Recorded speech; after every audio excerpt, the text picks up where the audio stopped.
네, 시편 119편을 함께 보시겠습니다. 오늘은 시편 119편 33절에서 40절입니다. 언약의 말씀, 언약의 삶이라는 제목으로 시편 119편의 말씀을 함께 살펴보고 있고요. 오늘은 여섯 번째 시간입니다. 연으로 따지면 5연을 우리가 오늘 함께 살펴보게 될 겁니다. 기도 많이 하시죠, 그렇죠? 그 기도에 보면은 여러 가지 요소들이 있습니다. 우리가 감사하는 내용도 그 안에 들어가고요, 뭐 중보하는 내용, 찬양하는 내용, 또 회개하는 내용도 그 기도에는 들어갑니다. 근데 아마도 이제 우리가 가장 많이 하는 기도의 내용이 있다면 바로 간구일 겁니다. 그러니까 하나님께 뭔가를 구하는 기도를 많이 합니다. 사실은 기도라고 할 때 그 말 자체가 우리 이 간구하는 것을 좀 의미하기도 하죠. 우리는 하나님의 자녀이기 때문에 아버지 하나님께 무엇이든지 원하는 대로 구할 수가 있습니다. 성경이 그렇게 말씀을 하고 있어요. 그런데 오늘 말씀을 제가 시작하면서 좀 여러분들에게 던지고 싶은 질문은 이겁니다. 뭐냐면요, 여러분 많은 간구의 기도를 하셨을 텐데요, 그 기도 중에서 하나님의 말씀에 따라서 살기를 구해본 적이 있으신지입니다. 정말로 하나님의 말씀에 따라 살기를 위해서 여러분 얼마나 기도하시는지 한번 생각해 보시기 바랍니다. 우리는 우리가 원하는 것, 그리고 우리가 필요하다라고 생각하는 것을 위해서 하나님께 구할 때가 많이 있습니다. 만약에 여러분들이 이제 지금까지 이렇게 기도했었던 그 모든 내용들을 기록한 종이가 있다면요, 그 안에 어떤 내용들이, 무엇을 구한 것들이 가장 많이 적혀 있을까요? 뭐 그 종이 자체가 굉장히 짧은 분들도 계실 거예요. 그죠? 많이 구하지 않아서 이제 그런 경우도 있을 거고요. 아니면은 뭐 아침을 주셔서 감사합니다, 점심 주셔서 감사합니다, 저녁 주셔서 감사합니다, 이제 그렇게 식사 기도만 많이 있는 분들도 있으실지도 모르겠습니다. 많은 분들이 이제 어려움 중에서 이제 하나님께 무언가 도우심을 구하는 기도, 혹은 어떤 특별한 필요가 있을 때 이제 그러한 필요를 하나님께서 채워주시기를 구하는 기도, 이제 그러한 내용들도 많이 있을 겁니다. 근데 그러한 하나님께 구하는 그런 기도 목록 중에 하나님의 말씀에 따라서 살기를 구하는 기도가 얼마나 있느냐라고 제가 지금 질문을 던지고 있는 겁니다. 사실 저 자신도 이제 이 말씀을 좀 공부하면서 그런 생각을 해봤습니다. 근데 생각해 보니까 하나님 말씀에 따라서 살기를 구하는 기도를 그렇게 많이 하지는 않는 것 같아요. 어쩌면은 거의 하지 않는 것 같기도 합니다. 그러면서 왜 그럴까라는 생각을 해봤습니다. 우리가 기도할 때 왜 하나님 말씀에 따라서 살기를 그렇게 구하지 않을까라는 생각을 해봤습니다. 어쩌면요, 이 하나님 말씀에 따라서 사는 것을 그냥 내가 해야 되는 일로서 생각하기 때문에 그럴 수도 있겠다라는 생각이 들었습니다. 그러니까 어떤 말이냐면, 하나님께서 하라고 하신 건데, 그렇죠? 나에게 하라고 이미 명령을 하신 건데, 그것에 대해서 하나님께 기도한다라는 것이 약간 논리적으로 좀 어색하게 들릴 수가 있는 거죠. 하라고 하신 거니까 그냥 하면 된다라는 생각 때문에 좀 기도를 덜 하는 게 아닐까 하는 생각이 들었습니다. 근데 어쩌면요, 이제 거기서 한 단계 더 나아가서 이 하나님께서 나에게 하라고 하신 일이니까 그것을 내가 의무나 책임으로만 느끼고 있어서 기도하지 않을 수도 있겠다라는 생각이 들었습니다. 무슨 말이냐면, 이 기도라는 것이 내가 원하는 것을 구하는 행위잖아요. 그렇죠? 내가 원하는 것을 구하는 행위인데, 이 하나님의 말씀에 따라서 사는 것이 그 내가 원하는 것의 범주에 포함이 되어 있지가 않은 겁니다. 그러니까 구하지를 않는 것일 수도 있습니다. 내가 원하는 것이 아니라 하나님께서 원하시는 것이니까 그것을 구하지를 않는 겁니다. 근데 여러분 조금만 생각을 해보시면 제가 방금 전에 말씀드렸던 이러한 생각들이 아주 크게 잘못되었다라는 것을 아실 수 있을 겁니다. 이 하나님 말씀에 따라서 사는 것은요, 우리가, 그러니까 구원받은 사람들이 정말로 가장 원하는 것이 되어야 하기 때문에 그렇습니다. 그것이 하나님께서 하라고 명령하셔서가 아니라 정말로 하나님을 믿고 구원받은 사람이라면 그것을 가장 원하는 것이 되어야지 맞습니다. 오늘 본문의 말씀을 보면요, 이 모든 구절에서 하나님에게 직접적으로 기도를 하고 있습니다. 그렇게 기도하는 형식으로 기록이 되어 있어요. 그래서 33절의 시작에도 보시면은 여호와여로 시작이 되죠, 그렇죠? 이 기도의 대상을 부르고 있는 겁니다. 여호와여라고 그렇게 부르고 있고요. 그리고 이 40절, 마지막 40절을 제외한 모든 구절이 하나님 저에게 이렇게 해 주십시오라고 그렇게 간구하는 그러한 내용으로 시작이 됩니다. 그리고 40절 40절이 사실은 결론인데요. 이 40절을 보시면은 보라로 시작이 돼요. 우리말 번역에는 그 부분이 빠져 있는데 보라라고 되어 있습니다. 그래서 지금까지 이러한 내용들을 구했고 이제 40절이 그것에 대한 결론이다라는 것을 말을 해 줍니다. 그 결론에서 시편 기자는요, 자신이 하나님의 의 안에서 살기를 원하고 있고요. 그래서 하나님의 말씀을 간절히 사모한다라고 말을 해요. 40절 말씀을 먼저 보시면 내가 주의 법도들을 사모하여 싸우니 주의 의로 나를 살아나게 하소서. 궁극적으로 하나님의 백성으로서 이렇게 주님의 의로 인해서 살기를 원하는 겁니다. 참된 삶을 원하고 있는 겁니다. 그래서 그것을 구하는 거예요. 그런데 그렇게 하기 위해서 뭐가 필요하냐면은 하나님의 말씀이 필요한 거죠. 하나님의 말씀이 있어야 내가 정말로 살 수 있겠구나라는 생각을 하고 있는 겁니다. 그래서 이 표현에 보시면은 주의 법도들을 사모하였다라고 말합니다. 사모한다, 기다린다, 간절히 원한다, 기대한다라는 말입니다. 그러니까 이것이 이 하나님의 백성의 이 하나님의 말씀에 대한 올바른 태도입니다. 우리가 그렇게 원하고 바라는 영생이라는 것이 곧 하나님을 아는 것이잖아요. 그렇죠? 그리고 이 하나님을 안다라는 것은 그 하나님과의 친밀한 교제를 의미를 하고요. 그리고 그 하나님과의 친밀한 교제라는 것은 그 하나님의 말씀에 따라서 사는 것, 하나님의 뜻에 따라서 사는 것, 순종하는 것과 아주 직접적으로 연결이 되어 있기 때문에 그렇습니다.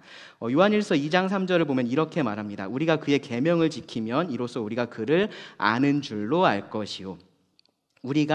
우리가 안다라는 거, 하나님을 안다라는 것은요, 우리가 그 계명을 지키는 것으로서 우리가 알 수 있다라는 거예요. 요한복음 14장 23절에서는 예수님께서 어떻게 말씀하셨냐면은 사람이 나를 사랑하면 내 말을 지키리니 내 아버지께서 그를 사랑하실 것이요 우리가 그에게 가서 거처를 그와 함께 하리라. 하나님의 말씀을 지키는 사람이 하나님과 함께 거할 것에 대해서 지금 말씀을 하고 있는 겁니다. 그러니까 정말로 하나님과 함께 하는 그런 영생을 풍성하게 누리기를 원한다면, 그러한 삶을 살기를 원한다면 이 말씀에 따라서 사는 것은 하나님께서 그렇게 하라고 하셨으니까 내가 해야지 라고 그렇게 생각할 것이 아니라요, 정말로 내가 간절히 원하는 것이 되어야 되는 겁니다. 그런 하나님의 백성의 소원을요, 오늘 이 본문의 말씀에서 우리가 볼 수가 있고요. 그 마음의 소원은 이 시편 기자의 이 기도의 이유와 내용에서 분명하게 드러나고 있습니다. 전체 말씀을 먼저 읽겠습니다. 33절에서 40절입니다. 여호와여, 주의 율례들의 도를 내게 가르치소서. 내가 끝까지 지키리이다. 나로 하여금 깨닫게 하여 주소서. 내가 주의 법을 준행하며 전심으로 지키리이다. 나로 하여금 주의 계명들의 길로 행하게 하소서. 내가 이를 즐거워함이니이다. 내 마음을 주의 증거들에게 향하게 하시고 탐욕으로 향하지 말게 하소서. 내 눈을 돌이켜 허탄한 것을 보지 말게 하시고 주의 길에서 나를 살아나게 하소서. 주를 경외하게 하는 주의 말씀을 주의 종에게 세우소서. 내가 두려워하는 비방을 내게서 떠나게 하소서. 주의 규례들은 선하심이니이다. 내가 주의 법도들을 사모하여 싸우니 주의 의로 나를 살아나게 하소서. 먼저 말씀드렸었던 것처럼 여기서 두드러지는 것은 기도인데요, 총 9개의 아주 적극적인 간구가 기록이 되어 있습니다. 제가 적극적이다라고 표현을 한 이유는요, 이 모든 기도에 이 기도하는 사람이 시편 기자가 자신을 포함시키고 있기 때문에 그래요. 기도의 내용을 잠깐 보시면요, 33절에서는 내게 가르치소서라고 말을 하고 있고요, 34절에서는요 나로 하여금 깨닫게 하여 주소서라고 구합니다. 35절은 나로 하여금 주의 계명들의 길로 행하게 하소서. 36절은 내 마음을 주의 증거들에게 향하게 하소서. 37절은 내 눈을 돌이켜 허탄한 것을 보지 말게 하소서. 그리고 나를 살아나게 하소서라고 기도하고요, 38절도요 주의 말씀을 주의 종에게 세우소서. 39절 내가 두려워하는 비방을 내게서 떠나게 하소서. 그리고 40절은요 나를 살아나게 하소서. 이것이 이 간구의 내용입니다. 마치요 이 하나님께 뭔가 이렇게 할 일 목록을 드리는 것처럼 그렇게 기록이 되어 있습니다. 하나님 이렇게 하셔야 합니다라는 그러한 내용의 기도가 지금 쏟아지고 있는 건데요, 그 모든 내용들이 자신과 관련되어 있고요, 그리고 자신의 변화와 관련이 되어 있습니다. 이 기도들은요, 그래서 하나님께서 이렇게 해주시면 제가 이렇게 해보겠습니다 라는 그러한 내용이 아니라요, 하나님 제가 이렇게 하고 싶습니다, 그렇게 할 수 있게 도와주십시오 라는 내용의 기도입니다. 그러한 태도에서 나오는 기도가 이 기도들입니다. 정말로 하나님의 도우심이 필요하기 때문에 드리는 그러한 기도이고요, 정말로 하나님의 말씀을 사모하기 때문에 드리는 기도이기도 합니다.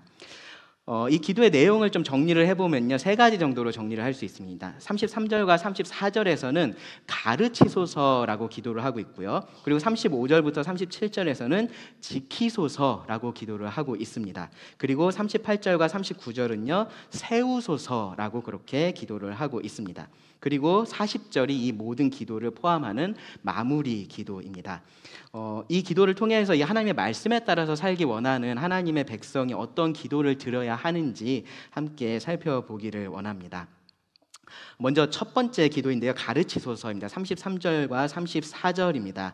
말씀을 한 번 더 읽겠습니다. 여호와여, 주의 율례들의 도를 내게 가르치소서. 내가 끝까지 지키리이다. 나로 하여금 깨닫게 하여 주소서. 내가 주의 법을 준행하며 전심으로 지키리이다. 가장 먼저 구하는 것이요, 나를 가르치소서입니다. 나를 가르치소서. 33절에서는 주의 율례들의 도, 그러니까 하나님의 말씀이 지시하시는 그 길을 가르쳐 달라라고 구했고요, 34절은요 그것을 깨닫게 하여 달라라고 그렇게 구했습니다. 바로 앞에 이제 우리가 살펴봤었던 그 말씀에서도요, 이 하나님께서 그의 마음을, 이 시편 기자의 마음을 넓혀 주셔서 마음껏 그 주님의 계명의 길로 달려가기를 원하는 그런 마음을 표현을 했었습니다. 32절에서 그러한 마음을 표현을 했었는데요, 이 고난 가운데 있었을 때였죠, 그때는. 근데 그때조차도 이 하나님의 말씀에 문제가 있다라는 생각을 하지 않았었습니다. 그 말씀을 제대로 받아들이고 있지 못하는 자신에게 문제가 있다라는 것을 알고 하나님께 제 마음을 넓혀 주십시오라고 그렇게 기도를 했었습니다. 그런 상황에서도 이 하나님의 말씀에 따라서 올바른 선택을 하고 싶었었던 거죠. 여기에 기도도 사실은 마찬가지입니다. 이 시편 기자는요, 하나님의 말씀에 대한 의문은 지금 전혀 없습니다. 그것에 대한 의심은 하나도 없습니다. 하나님 왜 이렇게 말씀하셨습니까? 라고 그런 식으로 따지고 있지 않아요. 하나님께서 그에게 필요한 말씀을 이미 다 주셨다라는 것에 대한 확신이 있습니다. 그래서 24절에서도 이미 주의 증거들은 나의 즐거움이요 나의 모산이다 라고 고백을 했었고요, 뒤에 96절 말씀을 보시면은 내가 보니 모든 완전한 것이 다 끝이 있어도 주의 계명들은 심히 넓으니이다 라고 말을 하면서요, 이 하나님의 말씀이 충분하다라는 것을 그렇게 언급하고 있습니다. 그것에 대한 확신이 있는 것을 우리가 이 시편에서 찾아볼 수 있습니다.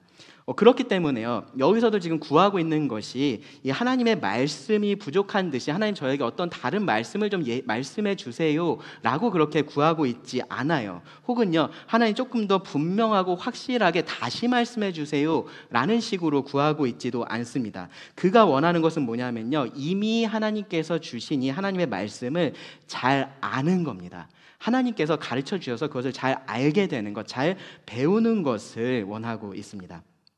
하나님의 말씀이 명료하게 그렇게 기록되어 있기 때문에 그렇습니다.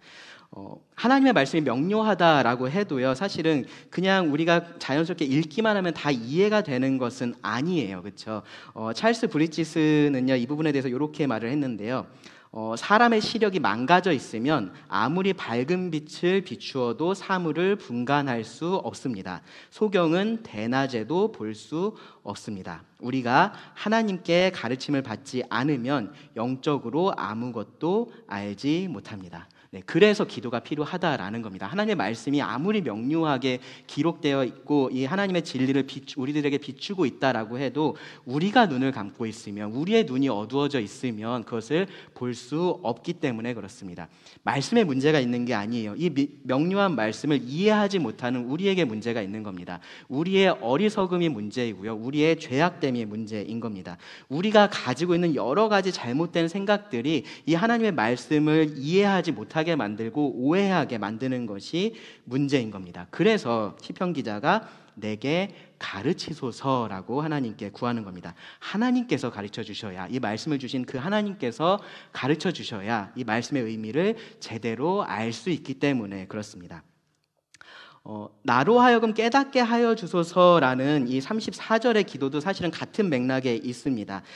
남들에게는 없는 무슨 대단한 통찰력 같은 그런 것을 지금 구하고 있는 것이 아니에요. 하나님께서 기록하신 이 말씀의 의미를 그대로 이해할 수 있기를 그렇게 구하는 기도입니다. 그런 의도를 알 수 있는 게 뭐냐면요, 이렇게 기도하는 목적에 대한 언급인데요. 그 목적에 대해서는 지금 뭐라고 얘기를 하고 있냐면요, 33절에서는 끝까지 지키기 위해서라고 말을 하고 있고요, 34절에서는 준행하며 전심으로 지키기 위해서라고 말을 하고 있습니다. 하나님의 말씀을 지키기 위해서 그 말씀을 가르쳐 달라고 하고 깨닫게 해달라고 그렇게 구하고 있는 겁니다. 단순한 어떠한 지적인 호기심 때문에 지금 말씀을 좀 알게 해주세요라고 하고 있는 게 아닌 거예요. 말씀을 지키기 위해서 배우기를 원합니다. 여기서 이 말씀을 지칭하는 단어로서 시편 기자가 선택한 것이요, 율례와 법이에요. 그렇죠? 율례와 법입니다. 율례라는 것은요, 이 하나님의 말씀이 하나님의 명령으로서 구속력을 가지고 있고 그리고 지속성을 가지고 있다라는 것을 강조하는 그러한 표현입니다. 법이라는 것은요, 이것이 하나님의 가르침으로서 하나님께서 자기 백성들에게 가르쳐 주신 그러한 삶의 원리다라는 것을 의미를 합니다. 그렇기 때문에 하나님의 말씀은요, 그 자체가 지킬 것을 요구하기도 하고요, 그리고 그렇게 하는 것이 지혜로운 것이기도 한 겁니다. 시편 기자가 말씀의 그런 특성을 잘 알고 있습니다. 그래서 그 말씀을 지키기 위해서, 순종하기 위해서 말씀을 배우기를 원합니다. 그리고요, 이 말씀을 지키는 것에 대해서도 절대로 가볍게 생각하지를 않아요. 여기 표현해 보시면은 끝까지라는 표현이 들어가 있고요, 전심으로라는 표현이 들어가 있습니다. 끝까지 지키기를 원하고 전심으로 지키기를 원합니다. 끝까지는요, 삶의 끝까지를 의미합니다. 평생을 의미하는 거고요, 전심으로는 최소한의 순종이 아니라 최대한의 순종을 의미를 하고 있습니다. 지금 이 순종을 지금 구하고 있는데, 순종을 지금 원하고 있는데, 이 순종의 정도는 최대한이 되는 거고요, 그리고 그 순종의 길이는 평생이 되는 겁니다. 그렇게 하려고 지금 말씀을 배우기를 원한다라고 말을 하고 있습니다. 예전에 어떤 분이 이런 말씀을 하시는 것을 들었어요. 말씀을 배우면은 그만큼 순종해야 된다라는 생각에 이 죄책감만 커져서 차라리 배우지 않는 게 더 나은 것 같다, 이제 그렇게 말씀을 하시는 걸 들은 적이 있었어요. 아주 진지하게 얘기하시진 않았기 때문에 저도 그냥 웃으면서 넘어갔었는데, 근데 생각해 보면 굉장히 좀 흥미로운 그러한 말입니다. 그 말이 의미하는 것은 뭐냐면요, 이 말씀에 순종해야 한다라는 생각은 있는 거예요. 그렇죠? 하나님께서 말씀하셨으니까 내가 순종해야겠구나라는 생각은 있는 겁니다. 근데 순종하고 싶다라는 마음은 좀 없는 거고요. 그리고 순종할 수 있을 것이다라는 것에 대한 확신도 결여되어 있는 그러한 말입니다. 그런데 이 하나님의 자녀라면요, 지금 여기 시편 기자처럼 순종하기를 원하는 것이 맞는 거고요, 그리고 그러기 위해서 더 배우기도 원하는 것이 맞습니다. 순종하기 위해서 무슨 대단한 신학적인 지식이 필요하거나 남들에게 없는 대단한 무슨 통찰력이 필요하거나 그런 것은 아니에요. 만약에 그러한 것이 순종을 저절로 만들어낸다면요, 신학자들이 최고의 그리스도인들이겠죠, 그렇죠? 근데 그렇지 않습니다. 당연히 지식이나 말씀에 대한 깊은 이해가 도움이 되지만 그것이 전부는 아닌 겁니다. 그거보다 먼저 필요한 것은 뭐냐면요, 순종하고자 하는 그 마음인 겁니다. 무엇이 됐든지 하나님께서 말씀하신 것이라면 내가 끝까지, 지금 잠깐이 아니라 내 삶의 끝까지, 그리고 전심으로 최대한으로 순종하고자 하는 그 마음이 필요한 겁니다. 그리고 그렇게 순종하고자 하는 그 마음에 필요한 것은 뭐냐면요, 하나님의 말씀에 대한 올바른 이해인 거예요. 안다고 해서 다 순종하는 것은 아닌데, 알지 못하면 아예 순종하지 못하기 때문에 그렇습니다. 많은 지식이나 깊은 지식, 그러한 것이 필요한 것은 아니겠지만요, 올바른 지식은 필요하다라는 겁니다. 올바른 지식은 필요합니다. 이 하나님의 말씀을 있는 그대로, 하나님께서 의도하셨던 그대로 이해하는 것이 필요한 겁니다. 근데 우리가 혼자서는 그렇게 할 수 없다라는 거예요. 하나님께서 알게 하지 않으시면 이 하나님의 말씀의 참된 의미, 참된 의의를 우리가 다 알 수가 없기 때문에 그렇습니다. 그래서 시편 기자가 하나님께 이렇게 구하는 겁니다. 내게 가르치소서, 나로 하여금 깨닫게 하여 주소서. 그리고 우리도 그렇게 똑같은 기도를 드려야 됩니다. 다음으로요. 35절부터 37절에서 이 시편 기자가 드리는 기도는요. 지켜주소서라는 기도입니다. 지켜주소서. 35절부터 37절에 이 하나님의 말씀에 순종하기 원하는 마음이 사실은 더 많이 표현이 되어 있습니다. 35절에서 조금 더 직접적으로 표현을 하고 있고요. 그리고 36절과 37절에서는 그 순종을 위해서 시편 기자가 원하는 것과 원하지 않는 것에 대해서 언급을 해요. 그리고 거기서 이제 사용한 이미지가 있는데 우리 몸의 지체입니다. 발, 마음 그리고 눈을 말을 하고 있습니다. 먼저 35절을 보시면요. 시편 기자가 이렇게 말을 합니다. 나로 하여금 주의 계명들의 길로 행하게 하소서. 내가 이를 즐거워함이니이다. 행하게 하소서라는 것은요. 길에 해당되는 그 명사가 동사 형태로 사용이 된 거예요. 그래서 길을 걷는 것을 의미를 합니다. 나로 하여금 걷게 하소서라고 그렇게 지금 구하고 있는 겁니다. 발로 걷는 거죠. 그렇죠? 발로 걷고 싶은 그 길이 무슨 길이냐 하면은 주의 계명들의 길인 거고요. 그리고 그렇게 할 수 있게 하여 주시기를 지금 하나님께 구하고 있는 겁니다. 앞서서 이 시편 기자는요, 마치 하나님께서 그냥 가르쳐 주기만 하시고 깨닫게만 하시면은 자기는 끝까지 전심으로 그 말씀에 순종하면서 살 수 있을 것처럼 그렇게 기도를 했었잖아요, 그렇죠? 근데 실상은 또 그것도 아닌 거예요, 그렇죠? 이 자신이 없어서 그런 게 아니라 현실이 그렇지 않다라는 것을 잘 알고 있는 겁니다. 하나님의 말씀에 순종해서 사는 것, 그 하나님의 계명의 길로 행하는 것도 마찬가지로 하나님의 말씀을 배우는 것, 알게 되는 것처럼 하나님께서 도와주셔야 가능한 일인 것을 알기 때문에 이 시편 기자가 하나님께 지금 그것을 구하고 있는 겁니다. 하나님, 하나님의 길로 행할 수 있는 그 힘을 저에게 주십시오라고 구하고 있는 겁니다. 그런데 이 35절에서 한 가지 확신하고 있는 것은 있습니다. 이 시편 기자가 한 가지 확신하고 있는 것은 있습니다. 뭐냐 하면은 그가 하나님의 길을 즐거워한다라는 겁니다. 하나님의 길을 즐거워하고 있다라는 거예요. 하나님의 길을 가는 것을 원하지 않아서 그 길을 가는 것이 어려운 것이 아닌 겁니다. 그 길을 가는데 실패하는 이유가 가기 싫은 길을 가고 있어서 그런 것이 아니다라는 거예요. 때로 이 하나님의 길을 행하는 것이 어렵다라는 그런 이유로, 다르게 말하면은 이 그 길로 잘 행하지 못한다는 이유로 그리스도인들이 스스로 정죄하기도 하고 죄책감에 빠지기도 합니다. 그리고 그것 때문에 회개하고 돌이키고 이제 그런 것들 좀 반복하면서 괴로워하는 자신을 보면서 구원의 확신에 있어서 좀 흔들리고 이제 그러한 경우들도 있어요.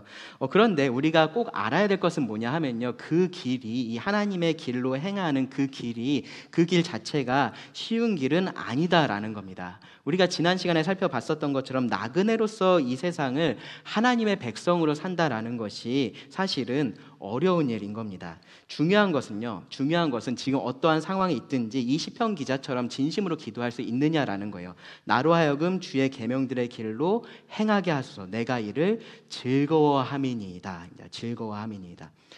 무엇을 즐거워하는지가 정말로 중요합니다. 여기서 즐거워한다라는 것은요, 지금 감정에 대한 얘기를 하고 있는 게 아니에요. 그 마음속에 있는 우선순위에 대해서 지금 말을 하고 있는 겁니다. 뭐를 더 원하고 있는지를 말하고 있는 거고요. 그것이 정말로 중요합니다. 왜 그러냐면은 그 사람이 무엇을 즐거워하는지, 무엇을 가장 원하는지가 그 사람이 어떠한 사람인지를 드러내고요. 그리고 또한 그 사람이 어떠한 사람이 될지에도 아주 중요한 영향을 주기 때문에 그렇습니다. 하나님의 길로 온전히 행하지 못하고 그래서 회개도 하고 괴로워하고 있다면요, 오히려 그것은요, 그 사람이 이 하나님의 길을 즐거워하는 사람이다라는 것을 드러내고 있는 증거이기도 합니다. 그것을 즐거워하고 있으니까 그렇게 하지 못하는 것이 괴로운 겁니다. 하나님의 길을 즐거워하지 않는 사람은요, 그 길을 가지 못하는 것 때문에 괴로워하지 않습니다. 오히려 자기 길로 행하지 못하는 것 때문에 괴로워합니다. 이어지는 말씀에서 시편 기자는요, 더 구체적으로 이 하나님의 길로 걷기 위해서 자기가 원하는 것 그리고 원하지 않는 것에 대해서 언급을 해요. 그러면서 그러한 면에 있어서 하나님께서 꼭 도와주셔야 됩니다라고 하나님께 구하고 있습니다. 먼저는 뭐냐 하면요, 그 마음을 지켜달라라는 기도입니다. 마음을 지켜달라. 결국은 그 마음이 향하는 곳으로 그 발도 향하기 때문에 지금 그런 겁니다. 한두 번은 어떻게 이겨낼 수 있어요, 그렇죠? 그 마음이 저쪽을 향하고 있어도 우리가 어떻게든 마음을 먹으면 먹으면은 좀 다른 마음을 먹으면 하지 않아야지라는 마음을 먹으면 다른 길로 갈 수도 있습니다. 근데 시간이 지나서 보면 결국은 그쪽으로 가게 되어 있습니다. 원하는 곳으로 우리의 발걸음을 옮기게 된다라는 거예요. 그래서 이렇게 기도를 하는 겁니다. 36절에 내 마음을 주의 증거들에게 향하게 하시고 탐욕으로 향하지 말게 하소서. 여기서 이제 보면은 향하게 하시고라는 표현이 나오죠. 향하게 한다라는 것은요, 그곳으로 지금 기울어져 있다라는 것을 의미를 합니다. 기본적으로 인간의 마음은 어디로 기울어져 있냐 하면 여기 지금 두 개가 나오는데 주의 증거들과 탐욕이 있습니다. 그렇죠? 어디로 기울어져 있을까요? 탐욕으로 기울어져 있습니다. 기본적으로 인간의 마음은 탐욕으로 기울어져 있습니다. 여기서 말하는 탐욕이라는 것은요, 기본적으로 어떠한 이익을 의미를 해요. 이익을 의미를 합니다. 근데 많은 경우에 성경에서 부정적으로 이게 사용이 돼서요, 부당하게 얻은 이익 혹은 강압적으로 무언가를 뺏어서 얻은 그러한 이익을 의미를 해요. 그것도 굉장히 좀 흥미로운 부분인데요. 사람이 자기 이익을 추구하는 것, 그거 자체가 죄악된 것은 아니잖아요. 그렇죠? 근데 그것이 결국은 다른 사람의 권리를 침해하면서 까지 그렇게 하게 되기가 굉장히 쉽다라는 것을 우리가 알 수 있는 그러한 용법입니다. 그렇게 우리의 마음이 한쪽으로 기울어져 있는 겁니다. 단순히 나의 이익만 추구하는 것이 아니라 다른 사람에게 해를 끼쳐서라도 나의 이익을 추구하고 싶은 것이 사람의 마음인 거고요. 그것이 여기서 말하고 있는 탐욕인 겁니다. 실제로도 성경을 보면요, 그렇게 마음이 탐욕을 향했었던 사람들이 많이 나옵니다. 여리고성을 정복했을 때 아간을 생각해 보시면 아간이 그랬습니다. 그 탐욕을 주체하지 못하고 도둑질을 했었고요. 그것 때문에 하나님의 말씀을 어겼습니다. 그리고 그 결과로 이스라엘은요, 여리고성보다 훨씬 더 수월하게 정복할 수 있었던 그 아이성 정복에 실패하게 됐었습니다. 아합이라는 사람이 있었죠. 그렇죠? 아합이라는 그 왕도요, 그 나봇이라는 사람의 포도원을 정말로 너무나 간절하게 원해서요, 그것을 자기가 얻지 못했을 때 근심을 하고 식사도 거부할 정도가 됐었습니다. 결국 어떻게 됐습니까? 그의 아내 이세벨이 꾀를 내 가지고 나봇을 죽게 했죠. 그렇죠? 그 나봇이 죽었을 때 정말로 기쁜 마음으로 가서 그 포도원을 차지했었던 것을 볼 수 있습니다. 신약으로 와서 보면요, 돈을 사랑했었던 가룟 유다가 예수님을 배반했었고요. 그리고 큰 부자였던 그 청년이 근심하면서 예수님을 떠나기도 했었습니다. 베드로에게 거짓말을 했었던 아나니아와 삽비라도요, 그들의 마음이 탐욕으로 향했기 때문에 그렇게 했었다라고 우리가 말을 할 수 있을 겁니다. 그런데 제가 이렇게 예를 들어서 말씀을 드리긴 했지만 사실은 이 사람들만 무슨 특별한 어리석은 선택을 했었던 게 아니에요. 이것이 사람이 그냥 자기 마음을 따랐을 때 나타나는 그런 자연스러운 결과입니다. 로마서 1장 말씀도 그래서 보시면요, 하나님께서 이 사람을 그 마음대로 그냥 내버려 두셨을 때 나타나는 참혹한 결과에 대해서 말을 하고 있습니다. 우리의 마음을 따랐을 때 나타나는 결과들, 우리가 다 자신의 탐욕을 쫓게 되고요, 그것이 서로가 서로에게 해를 끼치게 된다라는 겁니다. 시편 기자는요, 나는 그렇지 않아라고 지금 자신하고 있지 않아요. 그렇죠? 남들은 다 자기 탐욕으로 향하는 그런 성향이 있어서 그릇 행할 수 있지만 나는 절대로 그렇게 되지 않을 거야 라고 그러한 마음을 가지고 있지 않습니다. 오히려 자기도 그렇게 탐욕으로 향할 수 있다라는 것을 지금 전제로 하고 있고요. 그렇기 때문에 하나님께 이렇게 구하는 겁니다. 내 마음을 주의 증거들에게 향하게 하시고 탐욕으로 향하지 말게 하소서. 마음을 변화시키고 지키는 것도 결국은 하나님께서 하시는 일이기 때문에 하나님께 지금 구하고 있습니다. 다윗도 회개하면서요, 하나님이여 내 속에 정한 마음을 창조하시고 내 안에 정직한 영을 새롭게 하소서라고 그렇게 구했었습니다. 하나님께서 그 마음을 새롭게 하지 않으시면, 그 마음을 변화시키지 않으시면은 그가 가지고 있는 그 죄에서 벗어날 수 없다라는 것을 알기 때문에 그런 겁니다. 우리 기준에서는요, 뭐 천성이 착한 사람도 있고요, 원래부터 좋은 마음을 타고난 사람도 있습니다. 근데 하나님의 기준에서는 그렇지가 않은 겁니다. 우리 모두가 다 탐욕으로 기울어진 그 마음을 가지고 있고요. 그렇기 때문에 하나님의 길로 행하기 위해서는 내 마음을 그 하나님의 말씀으로 기울어지게 해달라는, 향하게 해달라는 이 기도가 반드시 필요한 겁니다. 그렇게 마음에 대해서 생각을 하니까요, 이제 이 시편 기자의 기도가 어디로 이어지냐 하면요, 그 마음에 가장 영향을 주는 눈으로 이어집니다. 37절을 보시면 내 눈을 돌이켜 허탄한 것을 보지 말게 하시고 주의 길에서 나를 살아나게 하소서. 결국 궁극적으로 원하고 있는 것은 주의 길에서 사는 겁니다. 그렇죠? 그렇게 살아가는 건데 그것을 방해하고 있는 게 내 눈인 거예요. 이 내 눈이 자꾸 허탄한 것, 무의미한 것, 무가치한 것을 보려고 하는 것, 그것이 문제인 겁니다. 내가 그것을 일부러 보려고 하지 않아도 자꾸 그런 것들이 내 눈에 보입니다. 왜 그럴까요?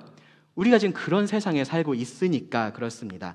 세상은 하나님께서 허탄하다라고 하시는 그것들을요, 이것이 실상, 실체라고 말을 하고 있고요. 이것을 우리가 믿을 수 있는 것이다라고 그렇게 말을 하고 있습니다. 하나님께서 무의미하다라고 말씀하시는 그 모든 것들이 중요한 의미를 가지고 있다라고 말을 하고 있고요. 무가치하다라고 말하는 것을 가치 있는 것이다라고 말을 하고 있습니다. 윌리엄 템플이라는 주교가 이런 말을 했다라고 해요. 이 세상은 마치 가격표가 뒤바뀐 물건들로 가득 찬 가게와 같다. 그렇게 말을 했다라고 합니다. 무슨 말이냐면요, 무가치한 것, 이 가치가 없는 것에는 아주 비싼 가격표가 달려 있는 겁니다. 그리고 정말로 중요한 것들은 싸구려 취급을 받고 있는 겁니다. 이 세상에서 사라질 것들은 귀하게 취급을 받고 있고요, 영혼에 속한 것들은 하찮은 취급을 받고 있습니다. 사실은 그것을 넘어서요, 그러한 것들, 영혼에 속한 것들을 추구하는 그러한 노력들을 광적인 것이다 라고 표현을 하면서요, 아주 비상식적인 그러한 행동으로 보고 있는 것이 이 세상의 가치관입니다. 세상은요, 더 좋은 집이 중요하다라고 말을 하고요, 더 좋은 차를 사는 것이 중요하다라고 말을 합니다. 그렇게 하기 위해서 더 많은 돈을 벌 수 있는 일을 하는 것이 중요하다라고 말을 하고 있습니다. 그렇게 하기 위해서 계속해서 경력을 쌓아가는 것이 중요하다라고 그렇게 말을 하고 있습니다. 집에서 자녀를 양육하고 남편을 돕는 일은 여자의 가치를 떨어뜨리는 일이다라고 그렇게 말을 하고 있고요, 남자가 자기가 번 돈을 다 아내의 통장에 넣는 것 가장 어리석은 일이다라고 그렇게 말을 합니다. 교회 쫓아다닐 시간에 열심히 공부해서 더 좋은 대학에 들어가는 것이 성공이다라고 말을 하고 있습니다. 결혼은 하지 않는 게 좋고, 혹시라도 하게 되면 최대한 늦게 하는 것이 좋고, 지금의 솔로로서의 자유를 즐기면서 사는 것이 진짜 행복이라고 말을 하고 있습니다. 이런 것들이 세상이 말하고 있는 실체인 거고요, 이런 것들이 세상이 말하고 있는 중요한 의미가 있는 것들입니다. 근데 하나님은 그러한 것들을 허탄한 것이다, 무의미한 것이다 라고 말씀을 하고 계십니다. 복음을 전할 때 사실 가장 어려운 것 중에 하나가요, 이런 가치관을 깨는 겁니다. 이런 전제로서 사람들이 가지고 있는 그러한 가치관을 깨는 것이 정말로 어렵습니다. 이 가치관이 깨지지 않으면요, 아무리 복음을 이야기를 해도 그것이 좋은 소식으로 들리지를 않기 때문에 그렇습니다. 아무리 그리스도의 아름다움에 대해서 얘기를 해도요, 그것이 아름답게 보이지를 않아서 그렇습니다. 가격표가 거꾸로 붙어 있으니까요. 하나님 안에 기쁨에 대해서 얘기를 하고 평안에 대해서 얘기를 해도요, 그게 왜 기쁜 건지, 왜 좋은 건지를 이해하지를 못합니다. 지금 우리가 살고 있는 이 세상은요, 가격표가 뒤바뀌어 있고요, 사람들은 그 가격표에, 그런 가치관에 익숙해져 있기 때문에 그렇습니다. 그리고 정말로 큰 문제는 뭐냐 하면요, 구원받은 사람들도 똑같다라는 겁니다. 구원받은 사람들도 동일하게 그러한 가격표에 익숙해져 있습니다. 허탄한 것을 모르고 보면 그게 문제겠지만, 알고 보는데 문제될 게 있느냐라고 반문을 할 수도 있습니다. 어차피 이런 세상에 우리가 살고 있는 건데, 그런 것에 대해서 우리가 눈 감고 살 수 있는 게 아니면 그냥 적당히 보고 적당히 즐기는 것도 그냥 괜찮은 거 아니냐, 그것이 이 세상에서 우리가 사는 삶 아니냐, 그런 생각이 들 수도 있습니다. 그 부분에 대해서 찰스 브리티스는 이렇게 말을 했습니다. 우리가 허탄한 것을 따르지 않아도 허탄한 것을 보는 것만으로도 해가 되는 이유는 무엇입니까? 하와가 금단의 실과를 보았을 때 그 실과를 따야겠다고 생각하지는 않았을 것입니다. 그것을 땄을 때 먹으리라 생각하지 않았을 수도 있습니다. 죄의 시작은 물이 스미는 것과 같습니다. 일단 물이 스밀 틈이 생기는 일이 계속 진행되면 그 앞에 있는 모든 것을 무너뜨립니다. 우리 마음에 대해서 교만한 자신감을 우리가 가지지 말아야 됩니다. 그렇죠? 우리의 마음이 어느 쪽으로든 우리가 기울어져 있다는 것을 알아야 돼요. 근데 우리 눈에 대해서도 똑같은 겁니다. 여러분, 견물생심이라는 말이 있죠. 성경에 나오는 말인가요? 아니에요. 그렇죠? 세상에서도 견물생심이라는 말을 할 정도입니다. 무슨 말이냐면요, 무언가를 보면, 무언가를 보면은 그것을 가지고 싶은 마음이 생긴다라는 거예요. 세상의 사람들도 알고 있는 원리인 겁니다. 물론 대개는요 어떠냐면요, 마음이 먼저 있어요. 마음이 먼저 있어서 그것을 보게 되는 경우가 사실 많이 있습니다. 근데 그러한 경우라고 해도요, 계속해서 그것을 보고 있으면 그 마음이 점점 더 커져가지 작아지지는 않는다라는 겁니다. 내가 가질 수 없으니까 그냥 보는 것으로만 만족해야지, 그렇게 할 수 없다라는 거예요. 그건 정말로 순진한 생각이고 어리석은 생각입니다. 여러분, 무엇을 보는지를 과소평가하시면 안 됩니다. 사도 요한은 안목의 정욕이라는 표현을 사용할 정도로 이 눈으로 보는 것으로 인한 그 유혹을 아주 중요하게 생각을 했습니다. 욥은요, 자기 눈과 언약을 세웠다라고 표현을 합니다. 그래서 처녀를 바라보지 않았다라고 말을 해요. 보는 것은 우리 마음에 영향을 주고요, 그리고 그 마음은 우리의 행동, 우리의 발걸음을 결정을 합니다. 허탄한 것을, 무의미한 것을, 무가치한 것을, 세상이 중요하다라고 말하는 그것을 볼수록 우리는 하나님의 길에서는 멀어지게 되는 거고요, 그만큼 생명에서도 멀어지게 되는 겁니다. 성경에서 이 허탄한 것이 곧 우상을 의미를 해요. 똑같은 단어가 사용이 됩니다. 허탄한 것이 우상을 의미한다라는 것은 우리가 좀 깊이 생각해 볼 필요가 있습니다. 세상에 허탄한 것을 원하고 있는 것, 그것이 곧 하나님을 떠나서 우상 숭배를 하는 겁니다. 내 눈을 돌이켜 허탄한 것을 보지 말게 하소서. 이것이 우리의 기도가 되어야 됩니다. 하나님, 제 눈을 지키시고 제 마음을 지키시고 제 발을 지켜주십시오라고 기도를 해야 됩니다. 하나님의 길로 행하는 것이 나의 즐거움이면 그렇게 해야 되는 겁니다. 끝으로 38절과 39절을 보시면요, 여기서는 세우소서라는 기도를 하고 있습니다. 하나님의 말씀에 대한 확신을 구하는 그러한 기도인데요, 말씀을 보시면요, 주를 경외하게 하는 주의 말씀을 주의 종에게 세우소서. 내가 두려워하는 비방을 내게서 떠나게 하소서. 주의 규례들은 선하심이니이다. 38절에서 시편 기자는요, 주의 말씀을 주의 종에게 세우소서라고 구합니다. 여기 이 말씀은 약속을 의미하는 그러한 단어예요. 그리고 세우소서라는 것은요, 무언가를 확실히 하는 것을 의미를 합니다. 그러니까 지금 여기서 구하고 있는 것은 뭐냐 하면요, 하나님께서 그 약속하신 바가 확실하다라는 것을 제가 알 수 있게 해달라고 지금 종으로서 겸손하게 구하고 있는 겁니다. 앞서서 이 마음과 눈을 언급을 하면서 자신의 연약함을 그렇게 암시를 했었잖아요. 그것을 생각해 보면은 여기서 구하고 있는 확신이라는 것은 내적인 확신일 겁니다. 그러한 것들이 흔들릴 수 있으니까 하나님, 제 안에 이 하나님의 약속의 말씀에 대한 확신을 심어주십시오라고 그렇게 구하고 있는 겁니다. 이 세상 속에서 살아갈 때 그 마음이 연약해질 수 있고 또 의심이 생길 수도 있으니까 이 하나님의 약속에 대한 확신을 구하고 있는 겁니다. 변하지 않는 하나님 말씀에 대한 확신을 구하는 겁니다.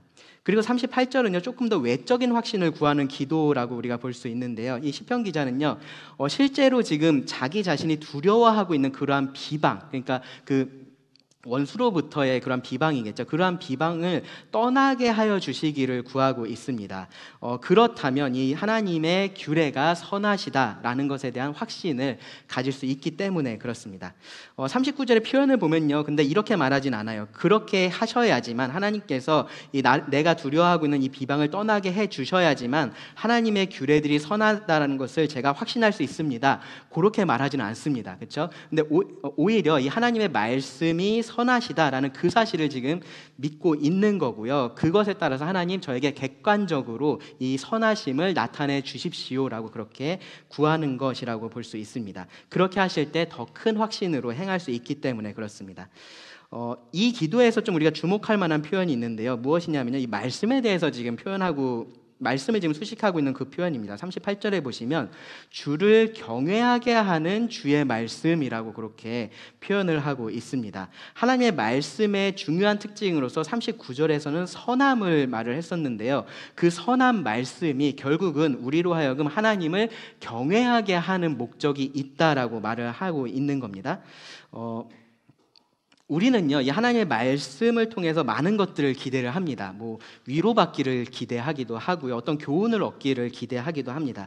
분별력을 원하기도 하고요, 지혜를 원하기도 합니다. 바른 길을 걸을 수 있는 그러한 힘을 또 말씀을 통해서 얻기를 원하기도 합니다. 그런데 궁극적으로 그 모든 것들이 우리가 기대할 수 있는 것들이지만 그 모든 것들이 궁극적으로는 하나님을 경외하는 것하고 연관이 되어 있어야 되는 거예요. 왜냐하면은 이 말씀이 그러한 목적으로 우리들에게 주어졌기 때문입니다. 하나님을 경외하게 하기 위해서 이 말씀이 우리들에게 주어져 있기 때문에 그렇습니다. 그래서 만약에 이 말씀을 내가 읽었고 내가 깨달았다고 생각하고 그것에 순종했다라고 생각했는데 결국 그것이 나를 하나님을 경외하는 데까지 이끌어가지 못했다면 나는 그 말씀을 제대로 이해한 것이 아니다라는 생각을 하셔야 되는 겁니다. 아무리 말씀을 많이 알게 됐어도 그런 거고요, 아무리 이 말씀에 따라서 내가 많은 봉사를 하고 헌신을 했어도 마찬가지인 겁니다. 하나님의 말씀은요, 결국은 이것을 통해서 내가 하나님을 경외하게 하지 이것을 통해서 나를 자랑하게 만들지는 않기 때문에 그렇습니다. 궁극적으로 하나님의 말씀은 나를 더 겸손하게 만들고요, 하나님을 높이게 만듭니다. 그 하나님을 경외하게 하고요, 그리고 더 순종하고 싶게 우리를 변화시킵니다. 그래서 우리가 이렇게 기도를 합니다. 내가 40절처럼요, 내가 주의 법도들을 사모하여 싸우니 주의 의로 나를 살아나게 하소서. 이것을 원하기 때문에 우리가 하나님의 말씀을 알게 해달라고 구하는 거고요, 그리고 나를 다른 거짓의 유혹으로부터 지켜달라라고 구하는 겁니다. 그리고 이 말씀에 대한 확신을 저에게 달라라고 구하는 겁니다. 그리고 그렇게 구할 때 결국은 이 하나님을 더욱더 경외하게 되는 것이 궁극적으로 우리가 바라는 것들이 돼야 됩니다. 하나님의 길을 걷는 것, 하나님의 길로 행하는 것, 어려운 일입니다. 그런데 그것을 우리가 두려워하지는 말아야 됩니다. 그 길에 분명히 어려운 부분들이 있지만 우리가 두려워할 것은 아닙니다. 하나님의 말씀에 따라서 하나님의 길을 걷는 것, 그것이 우리가 간절히 원하는 그러한 일들이 돼야 됩니다. 끝까지 전심으로 그렇게 하기를 원해야 됩니다. 그냥 뭐 그렇게 살긴 해야겠죠 라는 태도가 여기에 어울리지 않는 겁니다. 정말로 그렇게 살기를 원해야 되는 겁니다. 하나님의 말씀에 따라서 살기를 원해야 되는 겁니다. 그리고 그렇다면 우리가 이 기도를 하나님께 드려야 됩니다. 가끔 생각날 때 한 번씩 하시는 것이 아니라요, 매일 아침의 기도가 돼야 되고요, 매 순간의 기도가 돼야 됩니다. 그렇게 기도하시면서요, 여러분 이 시편의 기도들에 내포되어 있는 것도 여러분 잊지 마셔야 됩니다. 시편 기자는요, 지금 하나님께 지금 구하고 있어요. 그렇죠? 분명히 하나님께 어떠한 것들을 해달라고 구하고 있습니다. 그런데 나는 아무것도 하지 않으면서 그렇게 구하고 있지는 않습니다. 배울 생각이 없으면서 가르쳐 주세요라고 그렇게 구하지 않는다라는 거예요. 하나님의 길로 행할 생각이 없으면서 하나님 그 길로 걷게 해주십시오라고 그렇게 구하지 않는 겁니다. 그 마음을 그냥 탐욕에 기울어지게 내버려 두고서는 그 마음을 하나님의 말씀으로 향하게 해주세요 라고 그렇게 기도하고 있지 않습니다. 그 눈으로는 허탄한 것을 계속해서 주목해서 보고 있으면서 내 눈을 돌이켜서 그 허탄한 것을 보지 않게 해주세요 라고 기도하고 있지 않습니다.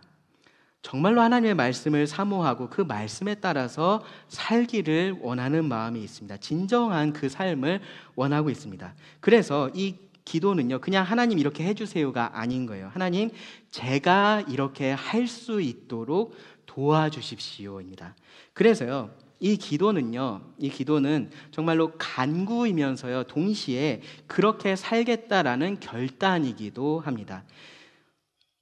이것이 우리의 기도가 되어야 되고요, 또 우리의 삶에 대한 태도가 되어야 됩니다. 결단이 되어야 되는 겁니다. 하나님께서 우리의 그러한 진실된 기도에 정말로 신실하게 응답해 주실 겁니다. 기도하고 말씀을 마치겠습니다. 하나님, 오늘 이 말씀에 따라서 우리가 하나님께 구합니다. 우리가 하나님의 말씀에 따라서 살기를 원합니다. 우리에게 하나님의 말씀을 가르쳐 주시고 우리의 마음과 눈을 그 길에서 멀어지게 하는 모든 것들로부터 우리를 지켜 주시기를 구합니다. 또한 우리가 그 길에 대한 확신 가운데 살아갈 수 있도록 도와주시기를 구합니다. 하나님의 말씀이 우리를 살게 합니다. 우리를 영원한 삶으로 이끌어 갑니다. 하나님, 이 확고한 사실을 잊지 않게 하여 주시고 우리가 날마다 하나님의 말씀에 따라서 기쁘게 살아갈 수 있도록 우리에게 지혜를 주시고 힘을 더하여 주시기를 구합니다. 들은 말씀을 주님께 의지하며 예수님의 이름으로 기도드립니다. 아멘.